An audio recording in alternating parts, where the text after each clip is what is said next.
हमसे मिलकर वो कलीसिया बनती है, वो चर्च बनता है, ना कि उस बिल्डिंग से। जिस नाम से छुटकारा मिलता है, जिस नाम से चंगाई मिलती है, जिस नाम से मुर्दे खड़े होते हैं, जिस नाम से अंधे देखते हैं, वो है प्रभु यीशु मसीह का नाम। आपको सिर्फ इसलिए नहीं चुना परमेश्वर ने कि आप आओ चर्च में बैठो, ताली बजाओ, प्रभु की महिमा करो, उसके बाद अपने घर जाओ। That's it.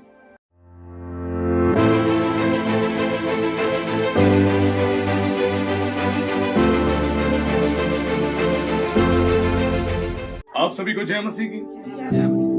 प्रभु का हम धन्यवाद करें कि आज परमेश्वर ने हम सबको अपने भवन में आने का मौका दिया और आज हम परमेश्वर के भवन में आए हैं ताकि आज हम प्रभु की महिमा करें, के वचन को सुने और अपने आप को और बेहतर बनाएं। हालेलुया।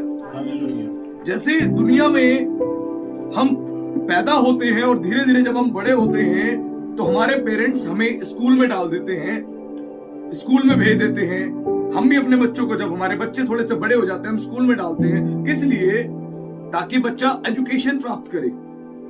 वो एजुकेशन प्राप्त करे, जब वो एजुकेशन उसके पास आएगी, वो एजुकेशन उसको पूरी तौर से मॉडिफाई करेगी, पूरी तौर से ट्रांसफॉर्म करेगी। एक पढ़े लिखे व्यक्ति को देखो और एक अनपढ़ व्यक्ति को देखो, दोनों में आपको फर्क दिखाई देगा। वो क्या फर्क है? बोलचाल का, समझ का, बुद्धि का, ज्ञान का, रहन सहन का, बहुत चीजों का आपको डिफरेंस मिलेगा। क्यों? एक के पास एजुकेशन है, एक के पास एजुकेशन नहीं है। वैसे ही जब हम स्कूल में डाले जाते हैं बचपन में, या हम अपने बच्चों को जब स्कूल में डालते हैं, किस लिए? ताकि उनकी पूरी तौर से मेंटली ग्रोथ हो, बच्चे हमारे पढ़े, वो सारी चीजें सीखें, टीचर्स उनको सारी बात सिखाएं।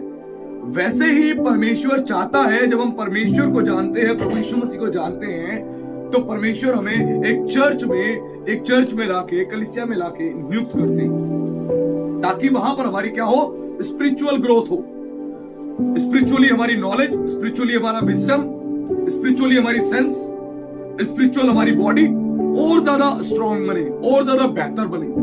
हालेलुया। तो आज का जो टॉपिक है हमारा, वो टॉपिक है what is the church. Church क्या है? चर्च से रिलेटेड आज परमेश्वर का वचन हम सुनेंगे। उसके लिए खोलेंगे book of John chapter 15 verse 16। इस वर्स से हम स्टार्ट करेंगे आज के इस मैसेज को। तो उसके लिए खोलेंगे book of John chapter 15 verse 16। यूहन्ना रचित सुसमाचार अध्याय 15 उसका पद 16। जिस किसी को मिले वो पढ़े इस वचन को मेरे लिए। तुमने मुझे नहीं चुना, परंतु मैंने तुम्हें चुना है और तुम्हें नियुक्त किया कि तुम जाकर फल लाओ और तुम्हारा फल बना रहे, कि तुम मेरे नाम से जो कुछ पिता से मांगो वह तुम्हें दे। Hallelujah, praise the lord. जहाँ पे परमेश्वर ने बताया आज आपके लिए, मेरे लिए और समस्त मानव जाति के लिए, तुमने मुझे नहीं चुना परंतु मैंने तुम्हें चुना है। आज आपने प्रभु यीशु मसीह को एक्सेप्ट नहीं किया, आज प्रभु यीशु मसीह ने आपको एक्सेप्ट किया है। जब आप और मैं अपने पाप में थे, पाप का जीवन बिता रहे थे, पाप में रह रहे थे, तो प्रभु यीशु मसीह ने आप पर, मुझ पर दृष्टि करी और प्रभु यीशु मसीह ने आपको, मुझको एक्सेप्ट किया उसी हाल में। आज दुनिया में कोई भी व्यक्ति क्यों ना हो, वो आपको आपके हर हाल में एक्सेप्ट नहीं कर सकता, नहीं कर सकता। अगर एक स्त्री को शादी करनी होगी तो ऐसे किसी इंसान से शादी नहीं करेगी जो कमाता ना हो, जो पढ़ा लिखा ना हो, जो कुछ करता ना हो। वो जल्दी से नहीं करेगी। वो भी ये देखेगी कि अगर वो कमाता नहीं है तो मुझे क्या खिलाएगा, वो पढ़ा लिखा नहीं है तो उसको नौकरी कहां से मिलेगी, वो लाइफ को कैसे आगे जी पाएगा। लेकिन जब परमेश्वर ने आपको चुना, मुझे चुना, जगत के सभी लोगों को चुना, तो परमेश्वर ने कोई भी फर्क नहीं किया। हालेलुया। परमेश्वर ने फर्क नहीं किया आपकी एजुकेशन कितनी है, आपकी एज कितनी है, आप मेल हो, आप फीमेल हो, परमेश्वर ने फर्क नहीं किया। जब परमेश्वर को आपको चुनना था तो परमेश्वर ने आपको चुना, और आपको चुन के परमेश्वर ने लिखा है वचन में क्या किया? नियुक्त किया। आज आपको और मुझको चुन के परमेश्वर ने, और सभी मसीहों को चुन के परमेश्वर ने नियुक्त किया है। कहां पर? एक कलीसिया में, एक कलीसिया में लाकर आपको मुझको नियुक्त कर दिया है, वहां पर नियुक्त कर दिया है, और परमेश्वर अपना काम आपसे कराना चाहता है। आज आपकी नियुक्ति हो चुकी है। आज आपको समझना है कि चर्च क्या है। चर्च जो है, चर्च एक बिल्डिंग नहीं है जिसके बाहर क्रॉस लगा होता है और एक बिल्डिंग होती है जिसको हम देखते हैं ये चर्च है। नहीं, बाइबल बताती है कि चर्च का मीनिंग होता है कलीसिया। वो एक चर्च की बिल्डिंग है, वो चर्च नहीं है। अगर उस बिल्डिंग के अंदर कलीसिया ना हो तो एक चर्च बिल्डिंग कहलाएगी सिर्फ। तो कलीसिया जो है आप और हम हैं, हमसे मिलकर वो कलीसिया बनती है, वो चर्च बनता है, ना कि उस बिल्डिंग से। जिस बिल्डिंग में लोग एंटर करते हैं, जिस बिल्डिंग को बाहर से देखते हैं, बहुत अच्छी बना हुआ एक चर्च है, क्रॉस लगा है, बहुत अच्छे से डेकोरेट हुआ है, वो एक चर्च की बिल्डिंग है। बाइबल बताती है कि चर्च जो है आप और मैं हैं, कलीसिया जो है वो चर्च है। और प्रभु यहां वचन में बता रहे कि मैंने तुम्हें नियुक्त किया है। किसने नियुक्त किया है? बहुत सा फल लाओ, तुम जाकर फल लाओ। प्रभु ने आपको और मुझको नियुक्त किया है ताकि आप और मैं जाकर फल लाएं। ये किन फलों की बात हो रही है? ये आत्माओं की बात हो रही है, आत्मिक फलों की बात हो रही है। परमेश्वर चाहता है कि आत्मा का फल आप लेकर आओ, आप आत्माओं को बचाओ। वो आत्माएं जो है वो फल है जिनका जिक्र हो रहा है, उनको आपको बचाना है, लेकर आना है। आपको परमेश्वर ने मसीह में क्यों चुना है? आपको क्यों नियुक्त किया एक चर्च में? इसीलिए ताकि आप फल लेकर आओ, यानी आत्माओं को लेके आओ। वो आत्माओं का फल परमेश्वर को ग्रहण योग्य है। हालेलुया। उस आत्मा के फल की बात हो रही है जो आत्मा आज एक नरक में जाने वाली है, नरक के रास्ते पे है। अगर आप उसको फेर कर प्रभु के पास लेके आते हो, प्रभु के भवन में लाके आप उनको वहां पर अपॉइंट करते हो, वहां पे उनको प्लांटेशन करते हो, तो ध्यान रखना आप परमेश्वर के पास फल लेकर आए हो। आज आपको समझना है, आपको सिर्फ इसलिए नहीं चुना परमेश्वर ने कि आप आओ चर्च में बैठो, ताली बजाओ, प्रभु की महिमा करो, उसके बाद अपने घर जाओ, दैट्स इट। परमेश्वर ने आपको चुना है एक योजना के तहत। आपके लिए परमेश्वर की एक योजना है, एक महान योजना है। आपको परमेश्वर ने नियुक्त किया है, आपको ढेर सारी आत्माओं को बचाने के लिए, आत्माओं को बचाने के लिए प्रभु ने चुना है। सिर्फ पास्टर को नहीं चुना। चर्च के सारे लोग सोचते हैं कि सिर्फ पास्टर को चुना है और पास्टर का ही काम है आत्माओं को बचाने का। नहीं,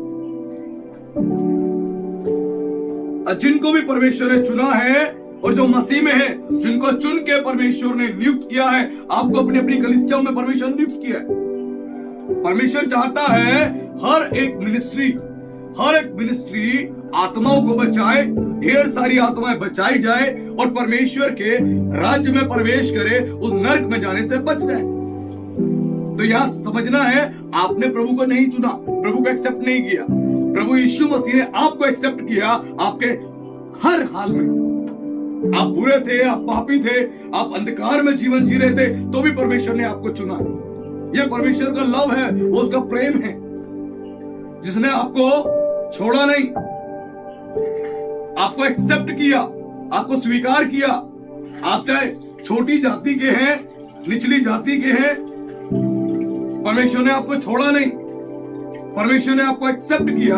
और लिखा है वचन में, इसलिए ताकि क्या करो, तुम फल लाओ और तुम्हारा फल बना रहे। परमेश्वर चाहता है आत्माओं को आप बचाओ, आत्माएं बचाई जाए और परमेश्वर के भवन में आए और वो बनी रहे।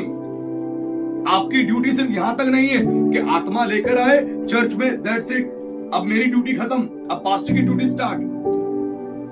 पास्टर चर्च में सेवा कर सकते हैं, प्रीचिंग कर सकते हैं, लोगों के लिए प्रार्थनाएं कर सकते हैं, लेकिन पास्टर के अलावा बैकएंड में काम आप लोगों को करना पड़ेगा। जो लोग आएंगे उनके आत्मिक जीवन को बढ़ाने के लिए आपको भी अपना सहयोग देना पड़ेगा, उनको बताना पड़ेगा, सिखाना पड़ेगा कि आप भी प्रेयर कीजिए, उनको वचन की टीचिंग्स देनी पड़ेगी, उनको बेहतर करना पड़ेगा ताकि वो बने रहें। ये बात ध्यान रखें कि प्रभु ने आपको किस लिए चुना है। आपके चुने जाने के पीछे परमेश्वर की योजना है। वो योजना है ताकि आप आत्माओं को बचाएं, आत्माओं का फल प्रभु को ग्रहण योग्य है, इसीलिए प्रभु ने आपको चुना है। और उसके बाद लिखा है तुम्हारा फल बना रहे। अगर आपका फल, उन आत्माओं को आप लेकर आओगे, बचाई जाएंगी वो आत्माएं और वो बनी रहेंगी, तो उसके बाद क्या लिखा है, कि तुम मेरे नाम से जो कुछ पिता से मांगो वह तुम्हें दे। हालेलुया। हालेलुया। अगर वो आत्माएं आएंगी, वो आत्माएं बचाई जाएंगी, यानी आप उन लोगों को जो प्रभु यीशु मसीह को नहीं जानते, अंधकार में हैं, पाप में हैं, संसार का जीवन जी रहे हैं, उनको आप बचाकर प्रभु के पास लेकर आओगे, प्रभु के भवन में लेकर आओगे, उन आत्माओं को आप बचाओगे और वो आत्माएं बनी रहेंगी, यानी वो स्टेबल रहेंगी। तो क्या होगा? जब आप लिखा है वचन में कि तुम मेरे नाम से जो कुछ पिता से मांगो वह तुम्हें दे, ताकि आप जो कुछ प्रभु यीशु मसीह के नाम से पिता परमेश्वर से मांगे वो आपको क्या करे? आपको दे, आपको मदद करे, परमेश्वर ब्लेस्ड करे उन कामों के लिए जिस काम में आप लगे हुए हो। आपको समझना है कि जब आप प्रभु यीशु मसीह के नाम से पिता परमेश्वर से मांगते हो तो परमेश्वर आपको देता है, ब्लेस्ड करता है। वचन में लिखा है प्रेरितों में कि स्वर्ग और पृथ्वी में कोई दूसरा नाम नहीं दिया गया जिसके द्वारा क्या हो? उद्धार हो। केवल एक ही नाम है जिस नाम से प्रेयर सुनी जाती है, केवल एक ही नाम है जिस नाम से छुटकारा मिलता है, जिस नाम से चंगाई मिलती है, जिस नाम से मुर्दे खड़े होते हैं, जिस नाम से अंधे देखते हैं, वो है प्रभु यीशु मसीह का नाम। हालेलुया। हालेलुया। केवल यही नाम है जो आपको दिया गया है। तो आज हमें प्रेयर करनी है प्रभु यीशु मसीह के नाम से। वर्ल्ड में बहुत सारे नाम हैं, बहुत सारे ईश्वर हैं, उन नामों से प्रार्थना करने से आपकी प्रार्थनाएं नहीं सुनी जाएंगी, क्योंकि बाइबल बताती है एक ही नाम है जिसके पास अधिकार है, एक ही व्यक्ति है जिसके पास अधिकार है, वो है प्रभु यीशु मसीह। और वचन में लिखा है तुम मेरे नाम से जो कुछ पिता से मांगो वह तुम्हें दे। जब आप प्रभु यीशु मसीह से मांगते हो, प्रभु यीशु मसीह के नाम से पिता परमेश्वर से मांगते हो तो आपको मिलेगा जो प्रभु देना चाहते हैं आपके जीवन में, जो आपको ब्लेस्ड करना चाहते हैं। आज आपको समझना है कि हमें क्यों प्रभु ने चुना है और किस लिए नियुक्त किया है। उसके बाद खोले एक वचन और, रोमियो की पुस्तक अध्याय 12 उसका पद 1, उसमें क्या लिखा है?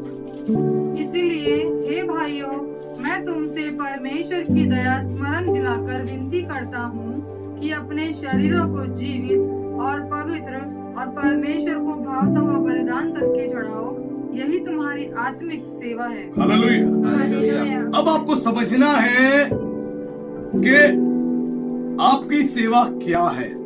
परमेश्वर जो है, बाइबल जो है, आपको क्या सिखा रही है कि आपकी सेवा क्या है। आपको सबसे पहले समझनी है कि आपकी सेवा क्या है जो प्रभु ने आपको दी है। लिखा है वचन में, इसलिए हे भाइयों, मैं तुमसे परमेश्वर की दया स्मरण दिलाकर विनती करता हूँ कि अपने शरीरों को जीवित और पवित्र और परमेश्वर को भावता हुआ बलिदान करके चढ़ाओ, यही तुम्हारी आत्मिक सेवा है। तो पहली जो आपकी रिस्पॉन्सिबिलिटी है एज ए क्रिश्चियन, आपको अपने आप को होली बनाना है। पहली बात क्या लिखी है कि अपने शरीरों को जीवित। आज जो शरीर मर चुके हैं, शरीर कब मरते हैं? हमारे गंदे कामों से, निकम्मे कामों से, शरीर में गलत चीजों को धारण करने से शरीर हमारा मर जाता है आत्मिक रूप से। उसकी बात हो रही है। तो बाइबल बता रही है एक कलीसिया हम जब बनते हैं और कलीसिया प्लस जब होती है जब हम अपने शरीर को जीवित करते हैं, शरीर को हम अपने जीवित करते हैं। आज बहुत से लोग देख लो, आज बहुत सी मिनिस्ट्रीज को देख लो, बहुत से चर्चेस को देख लो जो चर्च में तो आ रहे हैं, लेकिन वो क्या कर रहे हैं? वो शराब पी रहे हैं, वो जुआ खेल रहे हैं, व्यभिचार कर रहे हैं। उनका शरीर क्या है? मर चुका है। उनको आत्मिक बातों से, आत्मिक शिक्षाओं से कोई फर्क नहीं पड़ता, उनको आत्मिक संगति से कोई फर्क नहीं पड़ता, स्वर्ग से नरक से कोई फर्क नहीं पड़ता। अब पहली चीज जो बताई जा रही है आपको मुझको कि अपने शरीरों को जीवित, उसके बाद पवित्र। शरीर को जीवित रखने के बाद इसको पवित्र रखना है। उन चीजों का सेवन नहीं करना है जो आपके शरीर को अपवित्र करती हैं। आपके अंदर जो बुरे विचार हैं, बुरी सोच है, बुरा बोलचाल है, आपको अंदर से अपवित्र करती है। आपको उसको ठीक करना है कि आपके अंदर से अपवित्रता खत्म हो। पहले अपने शरीर को जीवित करें, उसके बाद अपने आप को अंदर से क्या करें? पवित्र करें। अपने शरीर को पवित्र करना बहुत जरूरी है। इस शरीर को गलत चीजों में, गलत कामों में नहीं डालना है।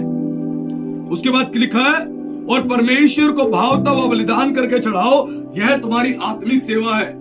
जब इस शरीर को जीवित और पवित्र आप बना लोगे तो परमेश्वर को इस देह का बलिदान, जब आप प्रार्थना में बैठोगे, जो आप चढ़ाओगे, प्रभु को ग्रहण योग्य होगा। हालेलुया। हालेलुया। जब आप चर्च में आओगे, इस देह को पवित्र और जीवित बनाकर, तो यह देह परमेश्वर को ग्रहण योग्य होगी। हालेलुया। हालेलुया। आज आपको इस देह को पवित्र बनाना है। आज क्या आप देख रहे हो दुनिया में, जगत में, वो आप पर निर्भर करता है कि आप अच्छी चीजों को देख रहे हो या बुरी चीजों को देख रहे हो। आप शैतान की चीजों को देख रहे हो या परमेश्वर की चीजों को देख रहे हो। आज पूरे दिन मनुष्य ने अपनी दिनचर्या ऐसी बना रखी है कि पाप में वो ढल चुका है। वो गाली से बात करता है, उसके बातों बातों में गाली नजर आती है। और फिर आज के यंग यूथ को देखो, ऐसे हो चुके हैं, उनके बात बात में मुंह से गाली निकलती है, जिसको वो कहते हैं ये आजकल का फैशन है। उनकी सोच है कि आजकल का युग जो है, आजकल का ये फैशन है गाली देना। गाली पर बात करते हैं, गाली दे के बात करते हैं। इंग्लिश में गाली दे रहे हैं, हिंदी में गाली दे रहे हैं, और जो लैंग्वेजेस उनको आती है, बात बात पर उनके मुंह से गाली निकलती है। तो क्या उसका शरीर जीवित और पवित्र है? नहीं। क्योंकि शैतान कभी नहीं चाहता आपका देह परमेश्वर को ग्रहण हो। क्योंकि जिस दिन आपका देह परमेश्वर को ग्रहण हो गया, परमेश्वर आपके देह में आके डेरा डाल लेंगे। हालेलुया। हालेलुया। परमेश्वर आपकी देह में आकर वो डेरा डाल लेंगे और आपकी देह को अपना लेंगे। आपके देह में पवित्र आत्मा आएगा, आपकी देह को पवित्र परमेश्वर इस्तेमाल करेगा। हालेलुया। हालेलुया। उसके बाद क्या लिखा है आगे पढ़े, इस संसार के सदृश ना बनो, परंतु तुम्हारे मन के नए हो जाने से तुम्हारा चाल चलन भी बदलता जाए, जिससे तुम परमेश्वर की भली और भावती और सिद्ध इच्छा अनुभव से मालूम करते रहो। हालेलुया। हालेलुया। आज परमेश्वर चाहता है आपके जीवन में तब एक कलीसिया बनते हो। ये कलीसिया है। अगर कलीसियाओं में आ रहे हो, आपका शरीर जीवित नहीं है, पवित्र नहीं है, आप पाप और मृत्यु का जीवन जी रहे हो, आप पवित्रता का जीवन जी रहे हो, तो कभी भी आप एक कलीसिया का पार्ट नहीं बन सकते।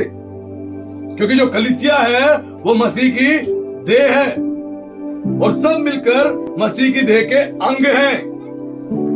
सब मिलकर मसीह की देह के अंग हैं और सब लोग जो हैं परमेश्वर की देह है। इस बात को ध्यान रखें।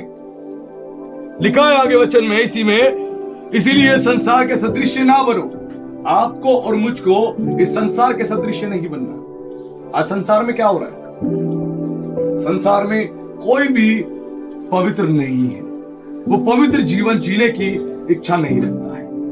हर व्यक्ति स्वार्थी हो गया है, हर एक व्यक्ति के अंदर स्वार्थ है, अभिमानी हो गया है, डींगमार हो गया है।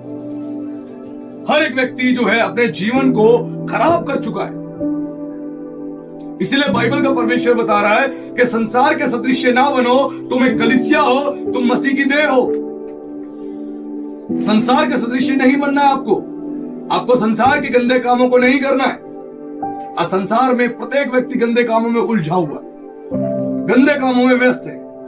आज उसको कोई भी परवाह नहीं है, आज उसको कोई भी चिंता नहीं है अपनी आत्मा की, अपने आत्मिक जीवन की कोई भी टेंशन नहीं है। यह लाइफ हो चुकी है लोगों की।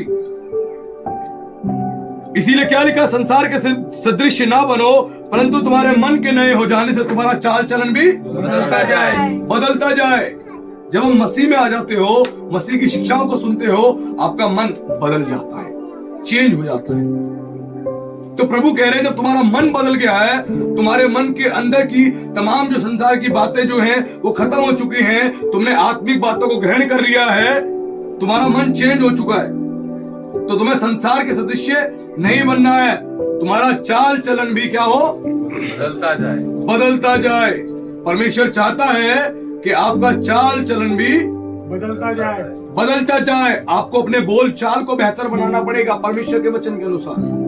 अपने उठने बैठने को, अपने रहन सहन को आपको पवित्र बनाना पड़ेगा। आज वर्ल्ड में देखो, आज जितने यूथ हैं, यूथ और जो एजिड लोग भी आज फैशन के नाम पे नंगे होके घूम रहे हैं। आज फैशन के नाम पे नंगे होके घूम रहे हैं। उनके ड्रेस को देखो, उनके कपड़ों को देखो। संसार के और अन्य व्यक्ति जिनके आगे आप ऐसी बात करोगे, वो आपको बोलेंगे ये व्यक्ति ओल्ड फैशन है, इनको फैशन के बारे में क्या पता, ये तो आजकल का फैशन है। जो उन्होंने बॉलीवुड को देखा, हॉलीवुड को देखा और जो फिल्मों को देखा, जो वहां पे सेलिब्रिटीज को देखा, उसको देख के आज जितने यूथ है सब फॉलो कर लेते हैं कि हमें ऐसे कपड़े पहनने हैं, ऐसा ड्रेसअप रखना है, ऐसे हमें लाइफ जीनी है। उन्होंने बॉडी पर टैटूज बनवाए तो हम भी बॉडी पे अपने टैटूज बनवा लेते हैं। उन्होंने फटे कपड़े पहने तो फटे हुए कपड़े हम भी पहनना शुरू कर देते हैं। पहले के समय में फटे कपड़े यदि कोई पहनता था तो कहते थे क्या आपके पास कपड़े नहीं है पहनने के लिए। पहले का व्यक्ति गरीबी में, परेशानी में फटे कपड़ों को पहनता था, लेकिन आज की डेट में उन्हीं फटे कपड़ों के लिए हजारों हजारों रुपए लोग दे रहे हैं, लाखों रुपए दे रहे हैं। क्यों? फटे हुए कपड़े पहनने। फटे कपड़े जब हम पहनेंगे तो हमारे जीवन में आशीषें कैसी होंगी? फटी फटी आशीषें होंगी। हालेलुया। तो परमेश्वर हमें फटे हुए कपड़े पहनना नहीं सिखाता और ना ही वो हमें फटी हुई आशीषें देता है। लेकिन दुनिया में हो चुका है, फटे हुए कपड़े पहनने, फटा हुआ जीवन लोगों का हो चुका है, दिखावे का जीवन। महंगी महंगी चीजें दिखावे की खरीदनी है, दुनिया को दिखानी है कि देखो मैं बहुत पैसे वाला हूं, मैं रिच हूं। संसार में यही है, दिखावा। बाइबल बता रही संसार के सदृश ना बनो। उनको महंगी गाड़ी खरीदनी है, महंगी महंगी जगह जाना है, घूमने के लिए जाना है, स्टेटस लगाना है, दुनिया को बताना देखो कि मेरे पास ये है, मेरे पास वो है। आज बाइबल बता रही है कि आपको संसार के सदृश नहीं बनना। संसार में जो हो रहा है उसके विपरीत आपको चलना है। बाइबल जो है आपको संसार में एक पवित्र जीवन जीने के लिए प्रेरित करती है, आपको टीच करती है, आपको गाइड करती है। आपको इस तरह नहीं बनना है। यह एक कलीसिया है। अगर कलीसिया में इस तरीके का जीवन लोग नहीं जी रहे हैं तो वो कलीसिया जीवित कलीसिया नहीं है, वो परमेश्वर को भाती हुई कलीसिया नहीं है। आज एक पास्टर की जिम्मेदारी है चर्च के लोगों को, उनको ज्ञात कराना कि तुम्हें किस लिए परमेश्वर ने चुना है, तुम्हें किस लिए नियुक्त किया है, तुम्हारी ड्यूटी क्या है, तुम्हें क्या काम करना है। आज आपको और मुझको समझना पड़ेगा कि परमेश्वर ने आपको मुझको क्यों चुना है, किस पर्पस से चुना है और क्या काम करना है। आज तमाम कलीसियाओं को जो परमेश्वर ने अपॉइंट किया है वो सिर्फ इसलिए नहीं किया कि आप चर्च में आके बैठे रहो, अपनी ब्लेसिंग्स लो और अपने घर जाओ। आपके पड़ोस में कोई दुखी है, रो रहा है, परेशान है, उस तक भी आपको परमेश्वर की ब्लेसिंग्स पहुंचानी है। उसके लिए प्रेयर करो, प्रार्थना करो। दुखी है, परेशान है, उसको प्रभु यीशु मसीह के बारे में बताओ। ये आपकी रिस्पॉन्सिबिलिटी है, ये आपकी जिम्मेदारी है। लिखा है संसार के सदृश ना बनो पर तुम्हारे मन के नए हो जाने से तुम्हारा चाल चलन भी बदलता जाए। जब जितना आप वचन को सुनते हो परमेश्वर का, वचन आपके मन को बदलता है। जितना आपके मन को परमेश्वर बदलता है इस वचन के माध्यम से, अपनी शिक्षा के माध्यम से, उतना आपका चाल चलन भी बदलता जाना चाहिए। आपका बोल चाल, आपका व्यवहार, जो आप गाली देके बात करते थे आपको गाली देके बात करना बंद करनी पड़ेगी। आप जो नफरत से बात करते थे उसको बंद करना पड़ेगा, जो कठोरता से बात करते थे उसको बंद करना पड़ेगा। आपको परमेश्वर के वचन के अनुसार जिंदगी व्यतीत करनी है। प्रभु यीशु मसीह ने गाली सुनकर गाली नहीं दी, लेकिन अगर आज कोई बाहर हमें गाली दे दे, वो एक गाली दे दे, उसके बाद गालियों की लाइन लगा देते हैं। दुनिया में ऐसी है, पेशेंस है ही लोगों में। और पेशेंस जो है परमेश्वर के आत्मिक फलों का एक पार्ट है, एक हिस्सा है, एक वरदान है, एक फल है जो एक मसीह में होना बहुत जरूरी है। प्रभु यीशु मसीह ने गाली सुनकर किसी को गाली नहीं दी। प्रभु यीशु पर दुनिया भर के आरोप लगाए गए, लेकिन प्रभु ने किसी पर कोई दोष नहीं लगाया, बल्कि उनको क्षमा किया। तो क्यों हम अपने जीवन को ऐसा नहीं बना रहे? आज कलीसियाओं में क्यों फूट है? आज कलीसियाओं में गुट बने हुए हैं। हम 3 लोगों की आपस में बनती है, हम 3 लोग एक साइड बैठेंगे, हम 2 लोगों की बनती है, हम 2 अलग बैठेंगे, 4 की बनती है, हम अलग बैठेंगे। सबके गुट बने हुए हैं। चर्च में आए, वचन सुना, परमेश्वर की महिमा करी, पास्टर से प्रेयर करवाई, उसके बाद सब अपने अपने रास्ते। कोई देखना नहीं चाहता किसी को, कोई एक दूसरे का हालचाल पूछना नहीं चाहता किसके पास क्या दुख है, क्या परेशानी है, क्या तकलीफ है, हम जानना नहीं चाहते। क्यों? क्योंकि हमें अपने से मतलब है, अपनी बीवी से मतलब है, अपने बच्चों से मतलब है, अपने घर से मतलब है, अपने काम से मतलब है, हमें और किसी से मतलब नहीं। बाइबल बताती है सबके साथ भलाई करो, विशेषकर विश्वासी भाइयों के साथ, बहनों के साथ। ध्यान रखिए, आपको सबके साथ भलाई करनी है। स्पेशली ये रिकमेंड किया गया है कि आपको क्रिश्चियन बिलीवर्स के साथ, क्रिश्चियन फैमिलीज के साथ आपको भलाई करनी है, सबके साथ करनी है। लेकिन क्यों क्रिश्चियंस के साथ स्पेशली कहा गया, क्यों उस चीज के लिए ज्यादा रिकमेंड किया गया? क्योंकि वो लोग सच्चे उस परमेश्वर को जानते हैं, सच्चे उस परमेश्वर को मानते हैं, उसके मार्ग में चल रहे हैं। अगर आप उनकी सहायता और मदद करते हैं तो परमेश्वर बहुत खुश होता है। Hallelujah, hallelujah. ऐसा नहीं कि सिर्फ क्रिश्चियंस की हेल्प करनी है, सबके साथ। लेकिन विशेषकर इसीलिए बोला गया है, स्पेशली इसीलिए बोला गया क्रिश्चियंस के साथ, क्योंकि उनका विश्वास जैसे आपका सच्चे उस परमेश्वर पे है, उनका भी उस सच्चे परमेश्वर पे है। Hallelujah, hallelujah. इस बात को ध्यान रखें कि आपको परमेश्वर ने क्यों नियुक्त किया है और किस पर्पस से नियुक्त किया है। तो आज आपको चेंज करना, ये कलीसिया है, ये चर्च है, ना कि अच्छे कपड़े पहन के, अच्छा परफ्यूम लगा के चर्च में एंटर करके जा रहे हैं, चर्च में बैठ रहे हैं और उसके बाद प्रेज द लॉर्ड, हालेलुया, जय मसीह की कर रहे हैं, प्रभु तेरा धन्यवाद कर रहे हैं, और उसके बाद बाहर निकले, प्रेयर खत्म हुई, साइड में गए, सिगरेट की डब्बी निकाली और सिगरेट पीना शुरू। चलो आज संडे है, चर्च की मीटिंग अटेंड होगी, चलो घर चलते हैं, प्रोग्राम चालू। दो लोगों को बुलाओ, उसके बाद बैठ के ढक्कन खोली बोतल की और पीना शुरू। क्यों? अब ये हमारा एंजॉय है। उसके बाद संडे चर्च में गए, फिर प्रभु से माफी मांग ली, उसके बाद फिर से वो प्रोग्राम चालू। क्या कर रहे हो? बाइबल बताती है आप 2 प्याले में से नहीं पी सकते। एक प्याला किसका है और एक प्याला प्रभु यीशु मसीह का। आप एक तरफ तो प्रभु यीशु मसीह के प्याले में से भी पी रहे हो और एक तरफ से आप उस दुष्ट के भी प्याले में से पी रहे हो। अगर आप दोनों प्यालों में से पियोगे तो कहीं ना कहीं आप अपने जीवन को उस पाप की ओर, उस नरक की ओर ले जा रहे हो जहां पे अनंत काल की मृत्यु है। Hallelujah, hallelujah. जैसे बाइबल बताती है आप 2 स्वामियों की सेवा नहीं कर सकते, वैसे ही आप 2 प्याले में से नहीं पी सकते, क्योंकि एक से प्रेम और एक से बैर रखोगे।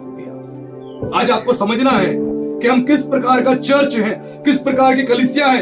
आज वर्ल्ड में सारे चर्चिस, वहां पर भरे हुए लोग, बहुत सारी कलीसिया बहुत अच्छी है जहां पे लोग फैमिली की तरह रहते हैं। अगर हम प्रेरितों को देखें, प्रेरितों के समय देखें, तो सब लोग इकट्ठे रहते थे, इकट्ठे खाते थे। उस समय के युग के हिसाब से जिस तरह की उस समय मिनिस्ट्री होती थी, एक दूसरे का सुधी लेते थे, खैर खबर लेते थे। आज चर्चिस में कोई एक दूसरे को देखना नहीं चाहता। क्यों? क्योंकि जीवन में वचन गहराई से नहीं उतरा है, वचन को हमने गहराई से नहीं समझा।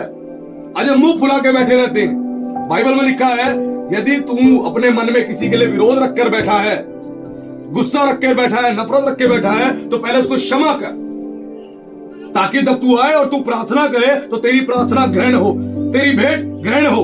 Hallelujah, hallelujah. अब मन में नफरत लेके बैठे हैं और चर्च में आ गए प्रेयर करवाने के लिए और प्रेयर करवा रहे हैं, ना हीलिंग मिल रही है, ना ब्लेसिंग मिल रही है, ना लाइफ चेंज हो रहा है। क्यों? अंदर अभी भी पाप और पाप से भरी हुई चीजें हैं। आपको क्षमा करना पड़ेगा, आपको लव करना पड़ेगा, प्रेम करना पड़ेगा, आपको दया करनी पड़ेगी, आपको उन तमाम चीजों को इग्नोर करना पड़ेगा जो संसार की और बेकार की बातें हैं। नफरत करना परमेश्वर नहीं सिखाते, लड़ाई झगड़ा परमेश्वर नहीं सिखाते, भेदभाव परमेश्वर नहीं सिखाते।